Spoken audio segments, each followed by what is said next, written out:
something last night as I've been digging. I've been doing a lot of digging. One thing leads to another. Have you ever noticed how when you get on the trail, one thing leads to another? And when I started reading this, it's one of these things in your life, when you read it, you'll never forget it. I'll never forget this. I'll never forget it because of the implications involved in it. First of all, it's the testimony of an honorable man. Admiral, he's an admiral. He's gone on now, but Admiral Byrd, Richard Byrd. Here's the man who flew over the North Pole and was awarded the Congressional Medal of Honor. And I read the statement attached to that, how that he risked his life and so forth. He flew over the South Pole. That's not all he did, though. After the war, he led an expedition to South America with over 4,000 troops and 8, 9, 10, 12 warships. And it was called Operation High Jump. Never heard of it. But when you find out about one thing, it leads to another thing.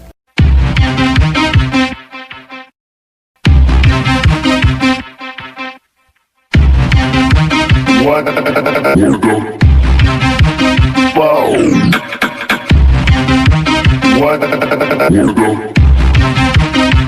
the fuck? Well, let's get into it quickly because you're wondering what's going on. The man's an aviator. He's a pilot. And he leaves at 0600 hours. That's 6 o'clock in the morning for folks that, if you're not familiar with the 24-hour clock. 0600 is 6 o'clock in the morning. He flies out and he headed north. He gives updates as to his flight, to turbulence that he gets in the air. He drops his altitude, raises his altitude, standard procedures of any pilot. And he does this, and he talks about how he does it, and continues to fly. He has constant radio checks with his base, so they'll know where he is. They keep up with him.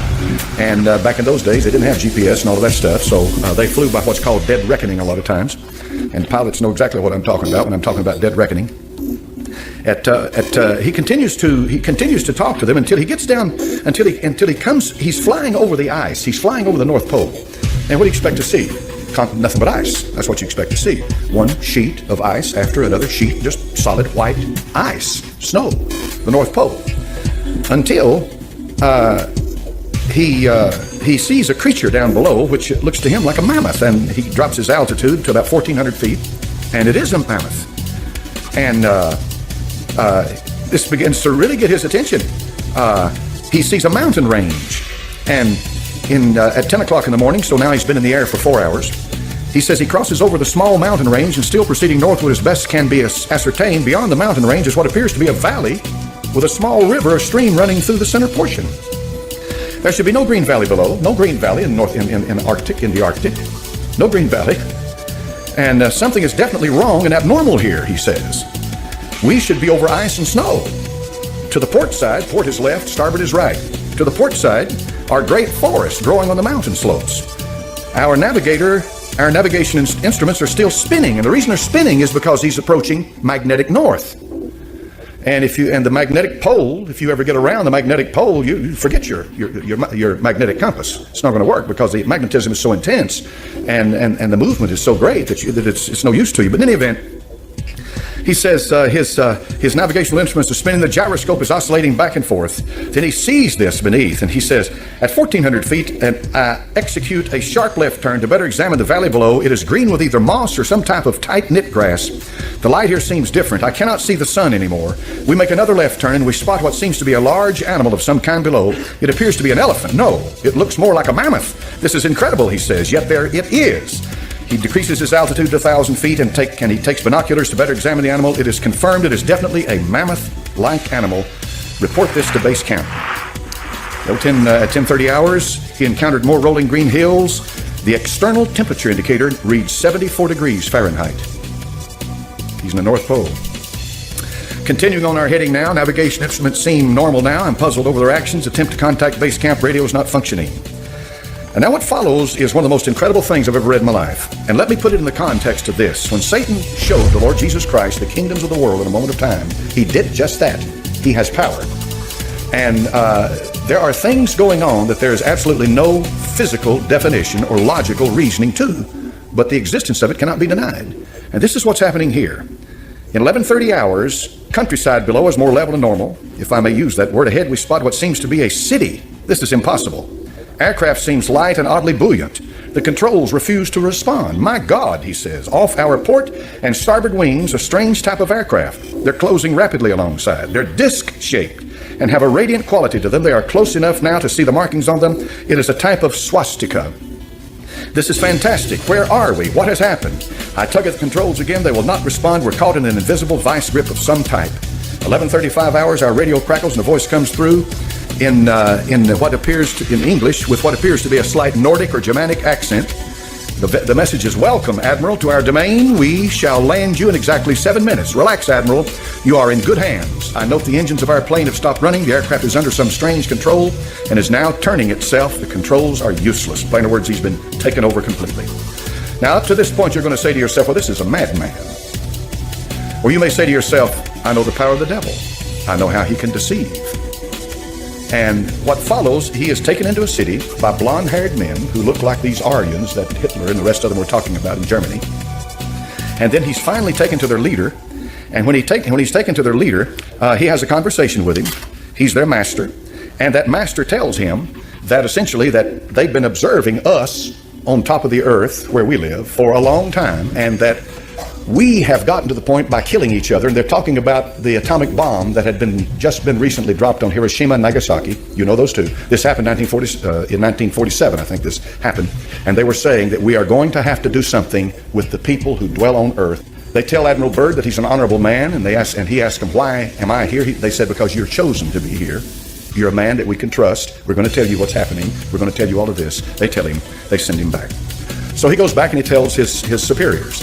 And apparently they tell him to hush this up. This stays hushed until right before he dies. This diary comes out, because he said, I cannot leave this world without letting humanity know what has happened.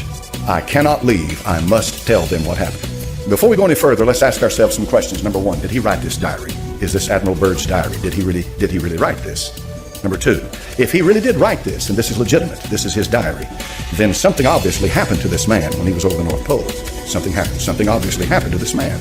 Number three, regardless of whatever happened to this man, he's convinced something happened to him, so it's incumbent upon us, what did happen to him when he was over the North Pole? All right? If you press this thing a little further and do a little more studying into it, you'll find out that there's an awful lot of people out there that believe the earth is hollow, that there's not a molten mass in it like they say. Now, if you're a Bible believer, you know this. You know that the heart of this earth, hell, is located. If you believe the Bible, all right? If you believe the Bible.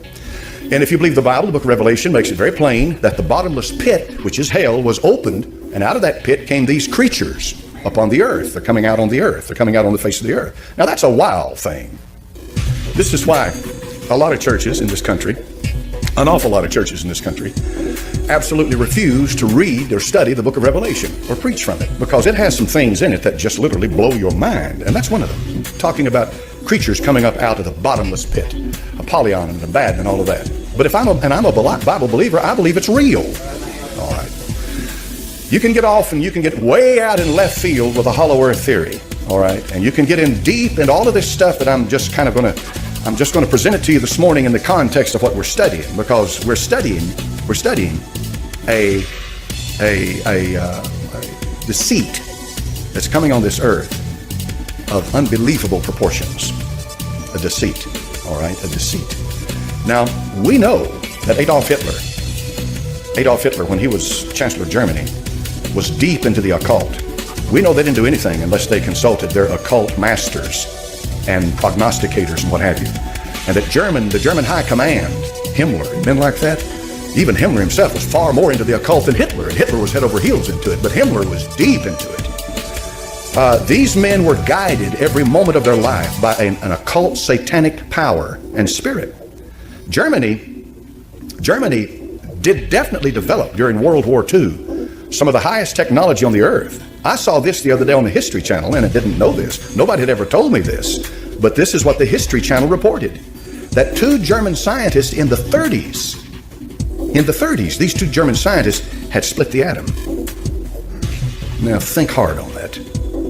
Think hard on that.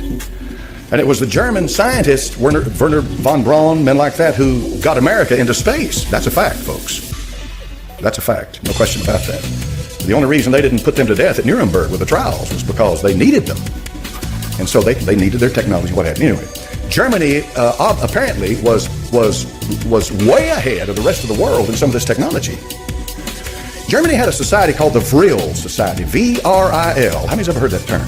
Most people haven't, but a few of you have, all right? That's an occult society. But the premise of the Vril Society was this.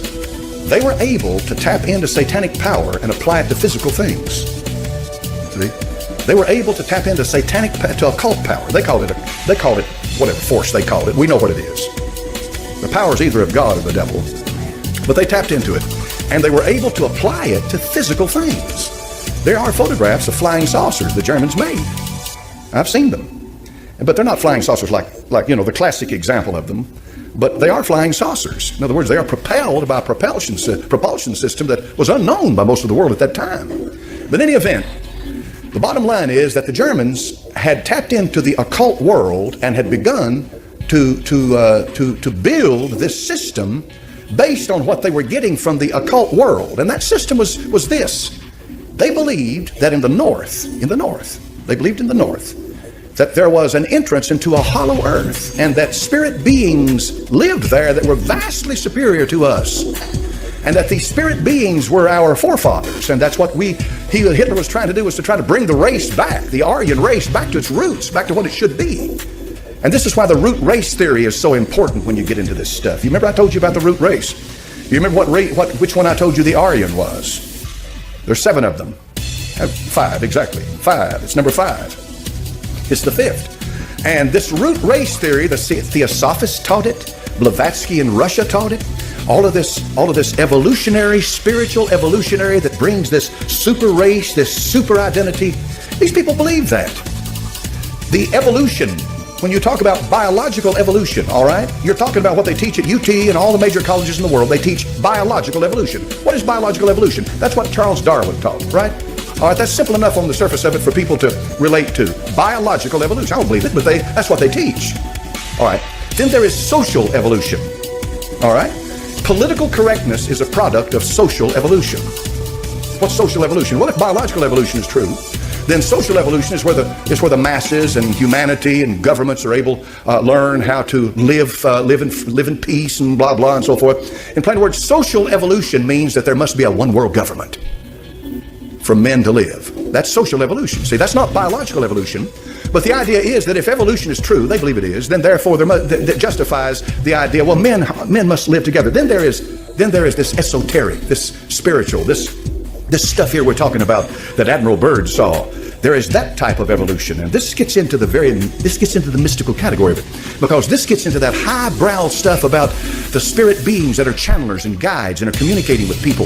And the U.S. government would never tell you this, but they've had all kinds of experiments into this, and they've got labs, and they've done underground labs, and they're doing experimentation into this stuff, and all of this is going on right now, and people go off on the deep end when they get into it, and you got to be awful careful with it, because you can get into this stuff and you can become possessed by these spirits, because these are demons, and these demons are smart. Admiral Byrd saw something. I don't doubt that for a minute, but he did not see a civilization of advanced beings that had evolved to that point. What he saw was either an apparition or a physical manifestation of some spirit power that's demonic. That's what he saw. But it blows my mind to begin to realize how powerful it is. I'm going to say to you this morning, I want to say it to you, and I want you to take it to heart.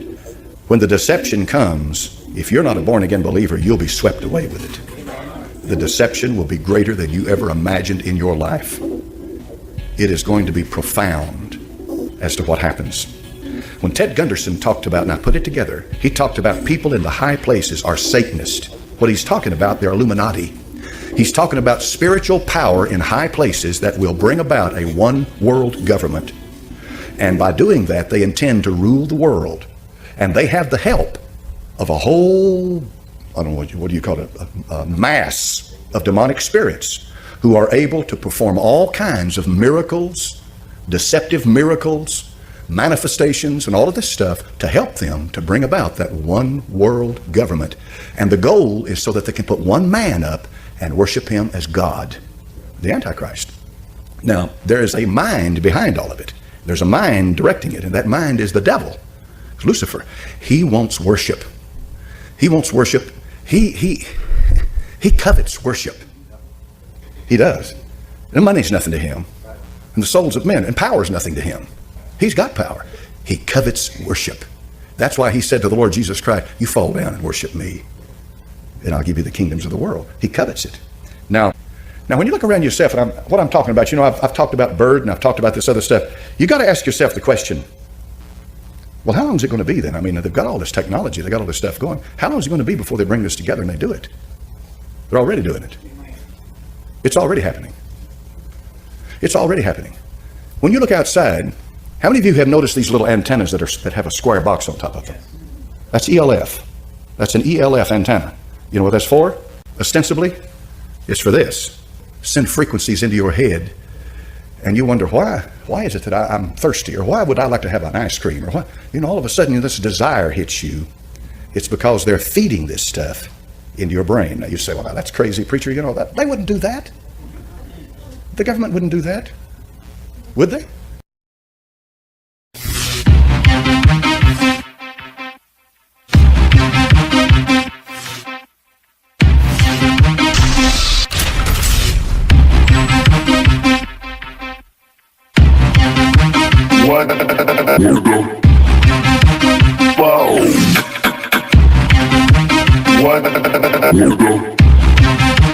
What the fuck?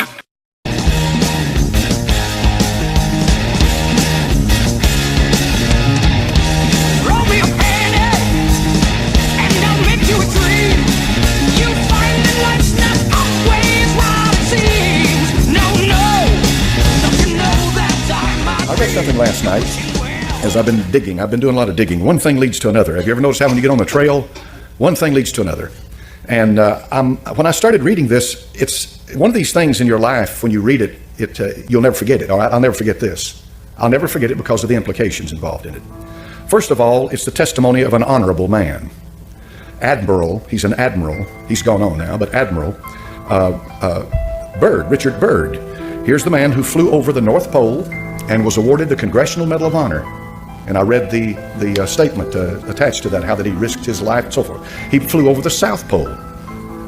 That's not all he did, though. After the war, he led an expedition to South America with over 4,000 troops and 8, 9, 10, 12 warships. And it was called Operation High Jump. Never heard of it. But when you find out about one thing, it leads to another thing.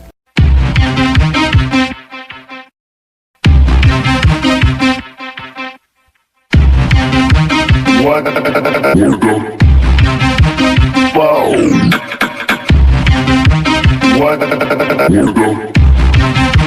What the fuck?